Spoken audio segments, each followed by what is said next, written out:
ஹெல்தியான ஒரு இன்க்ரீடியண்ட் வச்சு சூப்பராக ஒரு குழம்பு பண்ண போகிறோம். அது என்னென்னா இஞ்சி குழம்பு. இஞ்சி வச்சு குழம்பு பண்ண போகிறோம். நல்லாயிருக்கும், சூப்பராக இருக்கும். நல்லா உப்பு புளி காரத்தோடு பண்ணும்போது செம்மையாக இருக்கும். இஞ்சி குழம்புக்கு தேவையான சாமான்கள் தான் இது எல்லாமே. ஒரு நெல்லிக்காய் சைஸ் புளி கரைச்சி வச்சுருக்கேன்.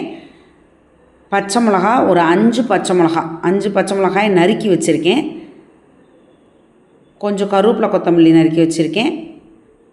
ஒரு விரல் சைஸு இஞ்சி எடுத்து துருவி வச்சுருக்கேன், பொடியாக துருவி வச்சுருக்கேன். ஒரு 10 சின்ன வெங்காயம் எடுத்து நல்லா சின்னதாக நறுக்கி வச்சுருக்கேன்.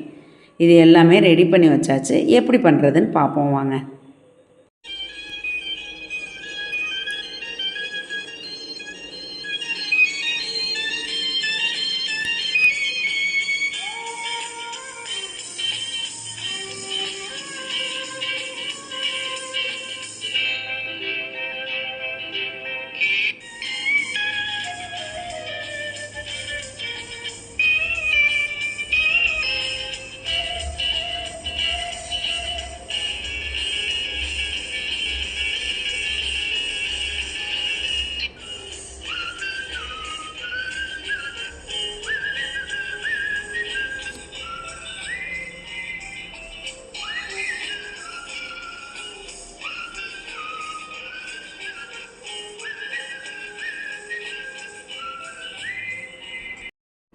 இதே இஞ்சி குழம்ப வேறு மாதிரியும் பண்ணலாம்.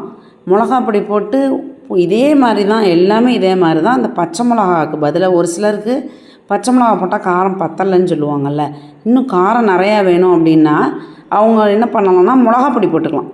நம்ம சாம்பார் பொடியோ வெறும் மிளகா பொடி போட்டால் ரொம்ப காரமாக இருக்கும். ரொம்ப காரம் இல்லாமல் கொஞ்சம் மைல்டு காரம் இருந்தால் தான் நல்லாயிருக்குன்றதுக்காக தான் நான் இந்த மாதிரி பண்ணியிருக்கேன்.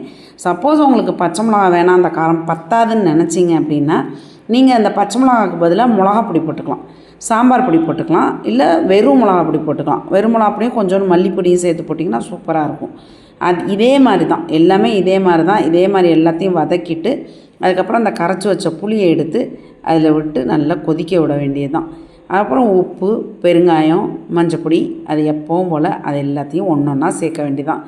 சேர்த்து நல்லா ஃபுல்லில் வச்சு ஒரு 5 நிமிஷம் கொதிக்க விட்டுட்டு அதுக்கப்புறம் சிம்மில் வச்சு ஒரு 5 நிமிஷம் நல்லா அந்த எண்ணெயெல்லாம் பிரிஞ்சு வச்சு அவ்வளோ சூப்பராக இருக்கும், டேஸ்ட்டாக இருக்கும். இஞ்சி பிடிக்கிறவங்களுக்கு இந்த குழம்பு ரொம்ப பிடிக்கும். எல்லாத்துக்குமே தொட்டுக்கலாம், தோசைக்கு தொட்டுக்கலாம். நீங்கள் இந்த மாதிரி பண்ணிங்கன்னா பொங்கலுக்கு கூட தொட்டுக்கலாம், வெண்பொங்கலுக்கு தொட்டுக்கலாம். சூப்பராக இருக்கும். வெண்பொங்கலுக்கு தொட்டுக்கிட்டால் வெண்பொங்கலுக்கு தொட்டுக்கலாம், பருப்பு சாதத்துக்கு தொட்டுக்கலாம், தனியாகவே சாதத்தில் போட்டு பிசைஞ்சு சாப்பிட்டுக்கலாம்.